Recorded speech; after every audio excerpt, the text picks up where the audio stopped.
안녕하세요, 뱅크형입니다.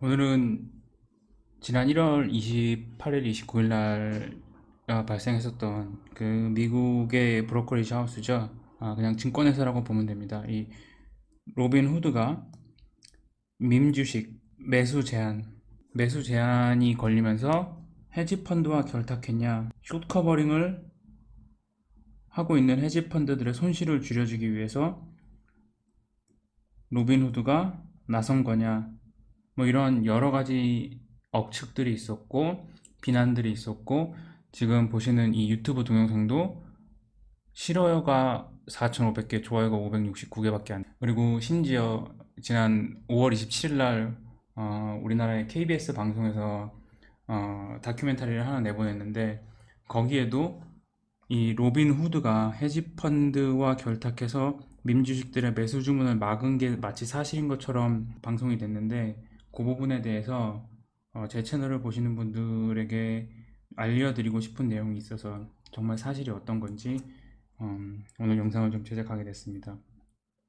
먼저 주식, 선물 옵션 주문을 낼 때 이 주문이 거래소에 어떻게 전달되는지를 좀 알아야 될 필요가 있습니다. 자, 이 고객이 있으면은 증권사를 통해서 주문을 내고, 증권사는 거래소에 주문을 냅니다. 그리고 이 모든 고객들은 이 모든 고객들은 증권사를 제외하지 않고 바로 거래소에 주문을 낼 수가 없습니다. 여러분들이 사용하는 앱, HTS 다 증권사에서 제공하는 거죠. 이 증권사가 여러분들의 대리인, 주문을 중개해주는 역할을 하는 겁니다. 거래소로. 이 거래소는 회원권을 증권사에게 팝니다.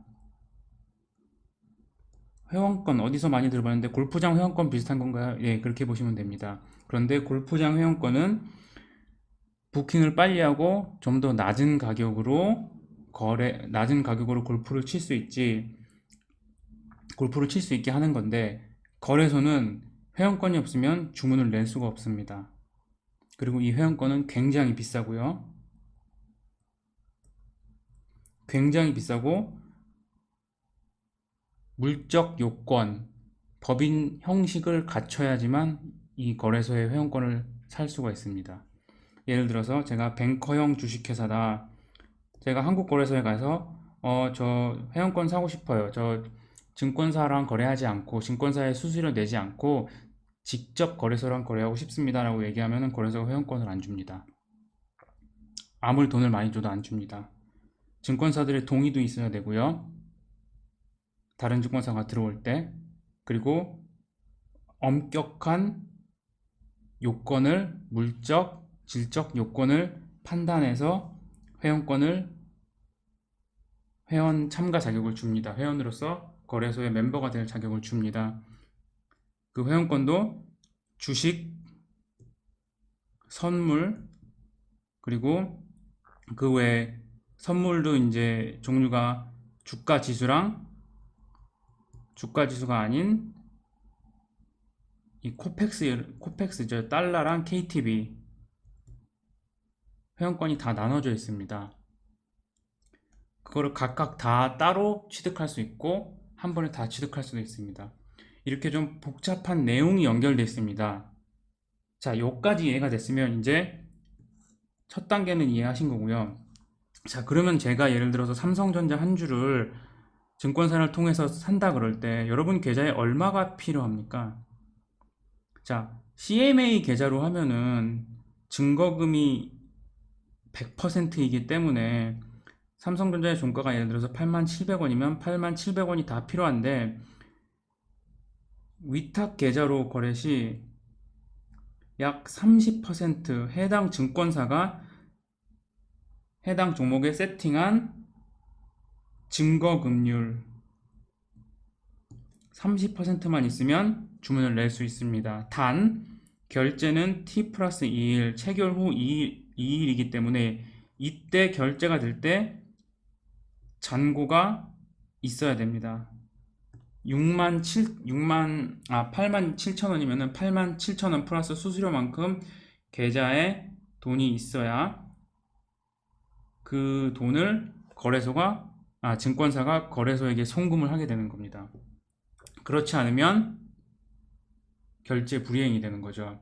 만약에 결제 불이행이 생긴다, 누군가가 그렇게 했다, 그러면은 증권사는 고객에게 페널티를 주고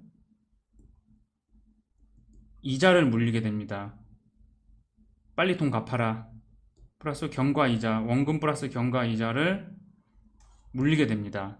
그리고 증권사는 거래소에 자기 돈으로 대신 보냅니다. 자기 돈을 보내서 결제 불이행을 막습니다. 자, 그런데 예를 들어서 자, 이제 미국 얘기로 한번 가볼게요. 미국에 상장돼 있는 AMC, GME, 게임스탑 이런 종목들이 이제 미국 거래소에서 거래가 되는데 로빈후드가 멤버입니다.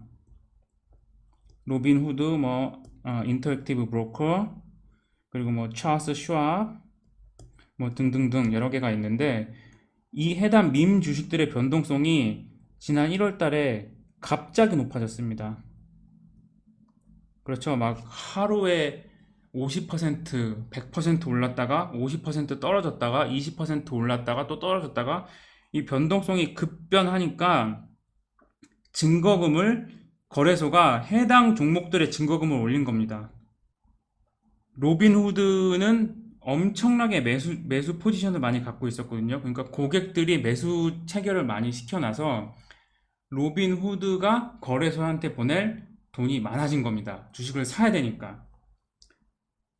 그런데 아까 처음에 말씀드린 거 있죠. 30% 증거금. 30% 증거금. 이게 사실 굉장히 간단할 수 있는데 고객이 만약에 수십만이고 현금이 아니라 신용도 사용한다. 레버리지, 그리고 미수도 사용한다. 그러면 이게 굉장히 복잡합니다. 그래서 정확하게 얼마를 보내야 되는지 증권사에, 그 거래소에 그거를 매일매일 정산을 하는데 거래소에서 이 몇몇 개 종목, 제가 알기로는 약 한 13개 종목, AMC, GME, 그리고 노키아, 코스코프, 그리고 아메리칸 에어라인, 이런 것들의 증거금을 확 올리니까, 확 올렸다는 말은 무슨 얘기냐면은, 거래소가 로빈후드한테 지금 현재 로빈후드 너의 고객들이 가지고 있는 매수 포지션을 기준으로 우리가 종목당 증거금 퍼센트를 얼마로 올렸으니 3 빌리언이면 약 3조 3천억 원이거든요. 3조 3천억 원을 더 내라. 이 레터를 1월 28일 날 발송합니다. 로빈후드한테. 하루아침에 3조 3천억 원 어떻게 구해요? 이 인터뷰에 따르면은 이 3조라는 금액은 평소에 이제 정산하는 과정에서 남을 수도 있고 부족할 수도 있는데 평소에 오고 가는 금액의 10배 이상이었다고 합니다. 그러니까 갑자기 증거금을 대폭 인상했고 증거금률 인상, 그리고 매수 포지션이 많아졌고 고객들의, 그러니까 거래소에서 브로커한테, 로빈후드한테 3조 원 보내라. 근데 3조 원이 로빈후드가 없는 거죠. 그러면 이거를 낮춰야 되는데 3조 원이 없으니 낮춰야 되는데, 예를 들어서 3.3조 원이죠. 3 빌리언이면 예를 들어서 0.3 빌리언은 있다. 이 정도는 보낼 수 있다. 그럼 어떻게 해야 됩니까? 이 매수 주문을 줄이면 돼요. 이 매수 포지션을 줄이면 돼요. 지금 갖고 있는 매수 포지션을 고객들이. 그러면 매수 주문을 막아야 돼요. 매도만 들어가게 하는 거예요. 그겁니다. 무슨 일인지 다시 설명을 드리면, 거래소에서 증거금을 올렸고 로빈후드에게 마진콜을 보냈고 로빈후드가 돈이 없어서 매수 포지션을 줄이기 위해서 매수 주문을 막고 매도 주문만 받은 겁니다.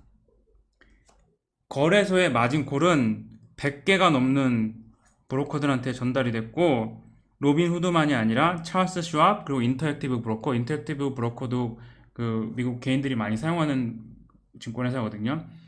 100개의 거래가 됐습니다. 그래서 로빈후드뿐 아니라 당장 돈이 없는 증권회사들은 매수 주문을 똑같이 다 막았습니다. 이거는 헤지펀드의 숏 커버링을 돕기 위한 거랑 전혀 관련이 없습니다. 그냥 제도가 이런 겁니다. 자, 여기서 그러면 누가 잘못했냐? 글쎄요. 당시에 매수 주문을 막아서 지금 주가를 보면 주가가 지금 더 낮아져 있는데 대부분. 그래서 손실을 볼 수 있는 위험을 회피하게 했다? 아니면 그때 잠깐 주식이 못 나가서 매수 주문이 못 나갔지만 잠깐 반등을 할 수 있었으니 그 매수 기회를 놓쳤다? 글쎄요. 저는 여기에 대해서는 어떤 주장이 맞는지는 모르겠으나 한 가지 확실하게 말씀드릴 수 있는 거는 규정을 준수하고 거래소의 마진콜을 따른 것이지 헤지펀드를 돕기 위하고 헤지펀드가 결탁한 거는 전혀 관련이 없다. 이렇게 말씀드리고 싶고요. 이 사태를 만약에 피하려면 브로커들이 리스크를 좀 더 타이트하게 관리했으면 돼요. 애초에 초반에 막 급등락이 나올 때 증거금을 100%를 묶어버리면 됩니다. 근데 여러분 한국에서도 이제 데이트레이딩 커뮤니티 같은 데 가면은 뭐 두산중공업이나 뭐 우리나라의 급등락하는 종목들 매수하기 위해서 더 많이 매수하기 위해서 100%로 묶인 증권사 안 쓰고 30%나 40% 미수 들어가는 증권사로 이렇게 옮겨서 거래를 한다. 이런 글들도 볼 수 있거든요. 근데 증권사들이 이렇게 경쟁을 하는데 로빈후드가 자기가 먼저 리스크 강화 차원에서 증거금을 묶는다 100%로 증거금리를 올린다 고객들한테 받는 거를 그러면 거기에 또 얼마나 많은 비난이 있겠습니까? 물론 나중에 더 큰 비난 아예 맞게 돼서 더 큰 비난이 있었지만 이 사태의 본질은 거래소 회원사 간의 증거금 납입 제도에 있는 거지. 그리고 거래소 이 증거금을 얼마로 올리냐는 거는 거래소의 재량입니다. 거래소도 공식이 있는데 이거를 알려주진 않습니다. 거래소의 리스크 관리 모듈에 따라서 아마 거래소도 최근 10년 내 이렇게 심한 변동성을 본 적이 없었기 때문에 거래소에서도 얼마의 증거금을 더 받아야 될지 아마 고심을 했을 거라고 저는 생각을 합니다. 미국에서도. 그리고 지금 제가 거래소라고 얘기를 하는데 사실 미국은 클리어링 하우스라고 얘기하는 게 맞습니다. 우리나라는 한국 거래소에서 센트럴 클리어링을 같이 하고 있는데 미국에서는 이게 나눠져 있거든요. 그래서 파생상품 거래하시는 분들은 한국에서 혹시 뭐 코스피 200 선물 아니면 주식 선물 옵션 증거금이 올라갔다 내려갔다 이렇게 올라갔다 내려갔다 정기 변경 그리고 수시 변경을 통해서 올라갔다 내려갔다는 거를 접하실 기회가 있었을 거예요. 오늘까진 괜찮았는데 주가 변동이 없어도 내일 마진콜이 바로 발생할 수도 있는 내용이니까 최대한 쉽게 설명을 해봤는데 제 설명이 충분했나 모르겠습니다. 혹시 궁금하신 점이 있으시거나 이해가 안 되는 점이 있으시면 댓글 남겨주시면 설명해 드리도록 하겠습니다. 감사합니다.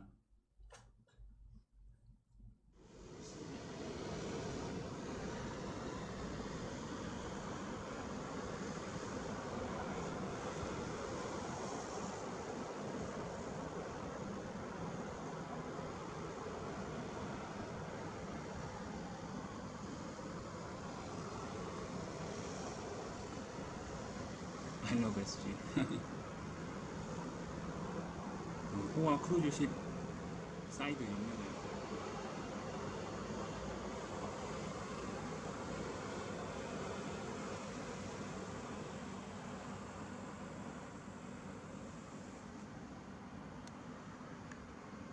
싱가포르 해협을 지나고 있는 크루즈식이었습니다.